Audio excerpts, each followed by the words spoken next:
how you doing today? I'm not too bad. How are you? In the pantheon of Woody Allen characters that are flawed and intricate, I mean, Jasmine is just way up there. What do you think is her biggest flaw? What do you think she doesn't get?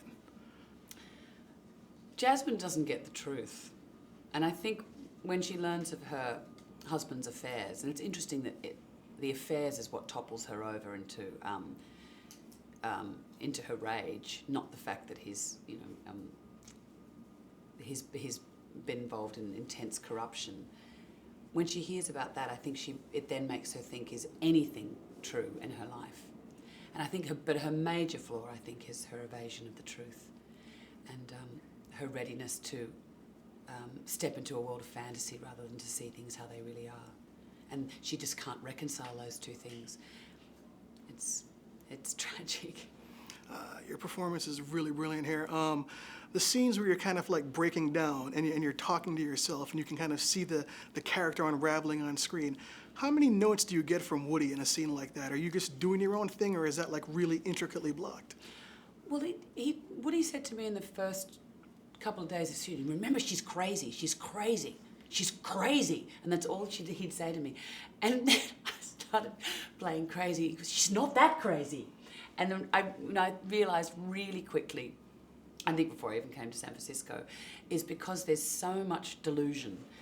And she begins nattering to a woman on the plane, and she ends nattering not to give away the end of the film, but it's that I didn't want it to be monochromatic. So I really had to chart through it when how completely she was in the fantasy, what cocktail of drugs and alcohol she was on at any particular time, so that it was modulated. And of course then the beautiful structure of the film is that the truth is gradually revealed, not by Jasmine, but by the weight of her past, which is revealed in flashbacks. So then you had to be aware of what each scene was going to be juxtaposed against. There's a lot of dramatic conflict, between the sister Sally Hawkins character and the Bobby Cannavale character. And I was thinking to myself, why do these people like this lady? Like, even though there are all these things that she's done to them, maybe through no fault of her own, what do you think is likable about Jasmine? I think Jasmine has a really good... I'm not into judging or particularly liking or hating a character. I think that's for the audience, and hopefully people will understand her. They mightn't want to move in with her, but hopefully they'll understand her plight. But I think she's got a good heart.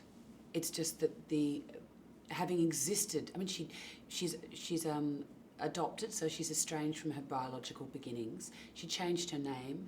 She sought out and married the Prince of New York, sort of in terms of the Upper East Side world, and she built a fantasy life. So from the get-go, she was someone, right out of the gate, she was someone who existed in a fantasy world. And then as reality becomes undeniable because of her situation, she cannot reconcile it. And in a way, I think the hardest thing for her to come to terms is that she is pretty much the agent of her own downfall. And I think that's where the sympathy or the empathy lies. That you can't, if you're going to deceive yourself to the epic degree that she does, it will catch up with you.